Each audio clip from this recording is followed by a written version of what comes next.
विद्यार्थी बंधुओं, आप सभी का चांद सर की यूट्यूब क्लासेस में पुनः स्वागत है। इसके पहले हमने उत्तर प्रदेश नक्शा भराने का अभ्यास कराया था। पुनः नक्शा भराने का अभ्यास अगली कड़ी में बढ़ते हैं। इसके पहले हमने बांदा तक भरवाया था और अब हम सोनभद्र में चलते हैं।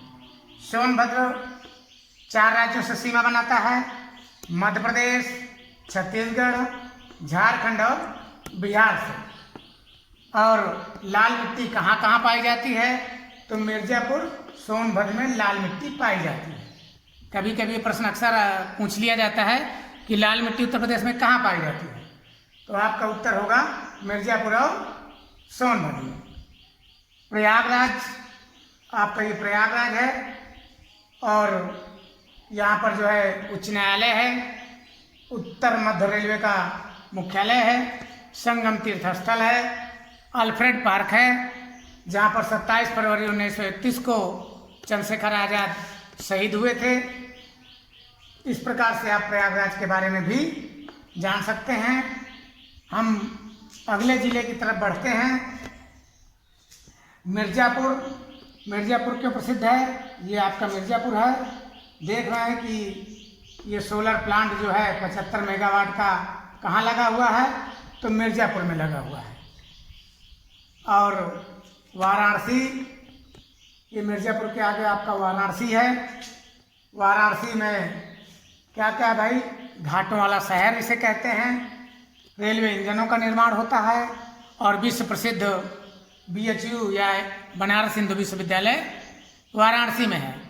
और यहाँ पर लाल बहादुर शास्त्री अंतर्राष्ट्रीय हवाई अड्डा भी है। साड़ी उद्योग के लिए भी वाराणसी प्रसिद्ध है। सारनाथ वाराणसी से ही जुड़ा हुआ है और बौद्ध तीर्थ स्थल है। यहाँ पर महात्मा बुद्ध ने प्रथम उपदेश कहाँ दिया था? सारनाथ में। सारनाथ कहाँ है? ये यहाँ पर है। और ऐसे नक्शे में भरने को पड़ जाए तो आप इसमें ऐसे भर सकते हैं। इसके बाद में अगला जिला आपका चंदौली है। चंदौली किस लिए प्रसिद्ध है? यहाँ पर अफीम फैक्ट्री है। उत्तर प्रदेश में अफीम फैक्ट्री कहाँ है? चंदौली में। बलिया आपका यहाँ पर पड़ेगा। क्यों प्रसिद्ध है? यहाँ पर जो है सुरहा ताल है, सुरहा ताल पश्चिम बिहार केंद्र है। और यहीं पर के आपके श्री चंद्रशेखर जी भूतपूर्व प्रधानमंत्री थे, वो बलिया के ही थे। तो आप बलिया को भी नक्शे पर आराम से भर सकते हैं। पर आगे अगली कड़ी में आप बढ़ें तो यह आपका कुशीनगर दिखाई दे रहा है। कुशीनगर क्यों प्रसिद्ध है? यहाँ पर महात्मा बुद्ध 483 ईस्वी पूर्व में इनको जो है महापरिनिर्वाण हुआ था। चुंद नाम के व्यक्ति ने जहर दिया था और इनकी मृत्यु हुई थी। तो अंतिम संस्कार बुद्ध जी का कुशीनगर में हुआ है। बुद्ध जी का जन्म हुआ है नेपाल में, लुम्बिनी नामक गांव में। पहला उपदेश सारनाथ में दिया। ज्ञान प्राप्त हुआ बिहार में, यहाँ गया बिहार पड़ेगा।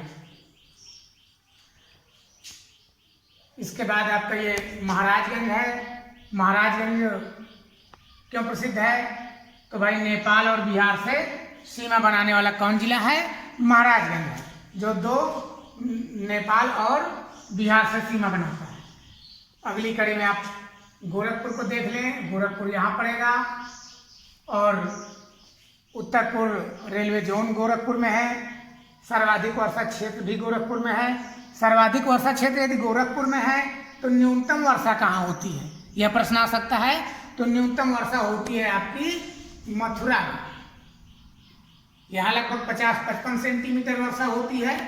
50-55 सेंटीमीटर वर्षा मथुरा में होती है। और ये जो है सबसे कम वर्षा वाला क्षेत्र है। क्यों है भाई? ये तो पूरब में पड़ जाता है, हिमालय पर्वत से मानसून टकराया तो गोरखपुर में अधिक वर्षा होती है और यह काफी दूर पड़ जाता है। पश्चिमी उत्तर प्रदेश कम वर्षा वाला क्षेत्र है, ये आप जान के चलिए, जिसमें मथुरा में सबसे कम वर्षा होती है। चलिए इसके साथ में अब गोरखपुर में अन्य विशेषताओं को जानें। उत्तर मध्य रेलवे जोन है। सर्वाधिक वर्षा क्षेत्र लगभग 140 सेंटीमीटर वर्षा होती है। सबसे बड़ा चिड़ियाघर आपका गोरखपुर में है। चौरी चौरा कांड के लिए भी गोरखपुर जाना जाता है। 5 फरवरी 1922 को चौरी चौरा कांड हुआ था। इस प्रकार से आप गोरखपुर को भी जान गए। अब गोरखपुर से हम आगे बढ़ते हैं। श्रावस्ती को आप पहले ही जान चुके हैं, न्यूनतम साक्षरता वाला जिला है, 49% साक्षरता है। इसके बाद आप लखनऊ को देखें, यह उत्तर प्रदेश की राजधानी है और चौधरी चरण सिंह हवाई अड्डा भी है। केंद्रीय औषधि अनुसंधान संस्थान भी यहाँ है और सबसे बड़ा चिड़ियाघर भी आपका लखनऊ में है। इस प्रकार से आप लखनऊ के बारे में जान गए। अब आप देखें काकोरी कांड कहाँ हुआ है, कब हुआ है? 9 अगस्त 1925 को हुआ है। काकोरी रेलवे स्टेशन जो है ये सहारनपुर पैसेंजर चलती थी, सहारनपुर लखनऊ। तो लखनऊ के पहले एक स्टेशन का नाम है काकोरी। वहीं पर एक रेल डकैती की गई थी। पैसेंजर गाड़ी में जो है धन लदा था, तो कुछ क्रांतिकारियों ने उस धन की लुटाई किया था कि इससे जो है हम देश को आज़ादी दिलाएंगे। और उनमें 4 अभियुक्तों को फांसी हुई थी।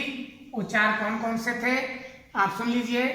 राजेंद्र लाहिड़ी 17 दिसंबर 1927 को गोंडा में फांसी हुई है। ये फांसी का चिन्ह हमने बना दिया है। तो गोंडा में किसको फांसी हुई?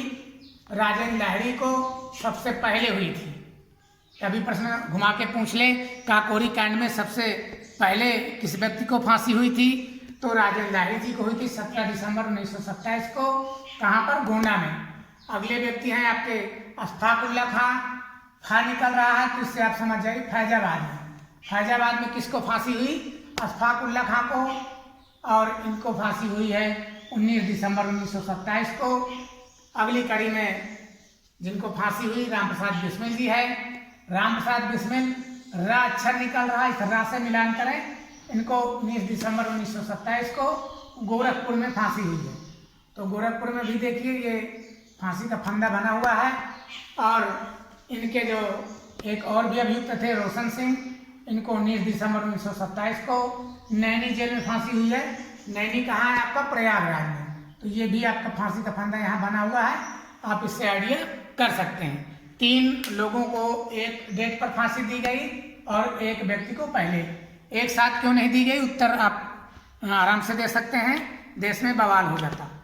दूसरी बात, इससे कभी कभी पीसीएस वगैरह में भी प्रश्न पूछ लेते हैं। इन तीनों को दे दिया, एक दूसरा कोई दे दिया और पूछ लेते हैं कि इसमें कौन सा व्यक्ति है जिसको फांसी नहीं दी गई अथवा दी गई। घुमा घुमा के प्रश्न पूछे जाते हैं। और काकोरी कांड बहुत ही इम्पॉर्टेंट काकोरी कांड है और आपका चौरी चौरा कांड, ये 2 कांड उत्तर प्रदेश से संबंधित हैं और अक्सर प्रतियोगी परीक्षा में पूछे जाते हैं। अगली कड़ी में आप देखें लखीमपुर खीरी को, तो सबसे बड़ा जिला है, 7680 वर्ग किलोमीटर इसका क्षेत्रफल है। और यहीं पर दुधवा राष्ट्रीय अभ्यारण्य भी है। और आप सबसे बड़ा जिला जानते हैं तो सबसे छोटा जिला भी जाने। सबसे छोटा जिला भदोही है जिसका क्षेत्रफल 1055 वर्ग किलोमीटर है। कालीन उद्योग के लिए प्रसिद्ध है। पीलीभीत आपको बताया गया कि उत्तराखंड और नेपाल से सीमा बनाता है। और इस प्रकार से मुझे लगता है कि लगभग आपको यह नॉलेज करा दिया गया है। एक बार मैं पुनः कुछ प्रश्न पूछता हूँ। महात्मा बुद्ध ने पहला उपदेश कहाँ दिया था? तो सारनाथ में दिया था। और अफीम फैक्ट्री कहाँ है? चंदौली में है। सुरहाताल पक्षी अभ्यारण्य कहाँ है? बलिया में है। महात्मा बुद्ध का परिनिर्वाण कब कहाँ हुआ था? तो 483 ईस्वी पूर्व कुशीनगर देवरिया में हुआ था। और चौरी चौरा कांड कहाँ हुआ है? गोरखपुर में। कब हुआ है? 5 फरवरी 1922 को हुआ है।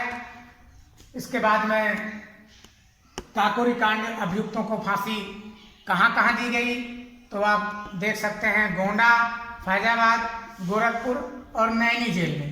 इस प्रकार से काकोरी कांड में धन लूटने का जो कार्य हुआ था 9 अगस्त 1925 को लगभग 40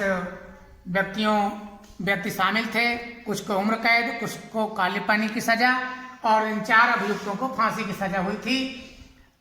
और इसके बाद में आप सबसे बड़ा जिला लखीमपुर खीरी है, वहाँ पर कौन सा अभयारण्य है या दुधवा पार्क कहाँ है, लखीमपुर खीरी जिला में है। पीलीभीत उत्तराखंड और नेपाल से सीमा बनाता है। मुझे लगता है धीरे धीरे आप इनको नक्शे पर भरेंगे और ऐसे ही इंडिकेशन करेंगे तो आपको कभी नहीं भूलेगा। इस प्रकार से आप इनको जो है नक्शे पर भरें और खूब अभ्यास करें तो शायद है कि बहुत अच्छा आपका अभ्यास बढ़ जाएगा और आराम से लिख सकते हैं, भर सकते हैं। यहाँ ललितपुर है, ललितपुर को भरें और लिखें, इसके विशेषता लिखें। यहाँ पर देखिए क्या है, ये आपका बांदा पड़ता है तो बांदा भर लीजिए। तो सब कुछ भरना सीखें और उसकी विशेषता लिखना सीखें। अब तक सुनने के लिए बहुत बहुत धन्यवाद।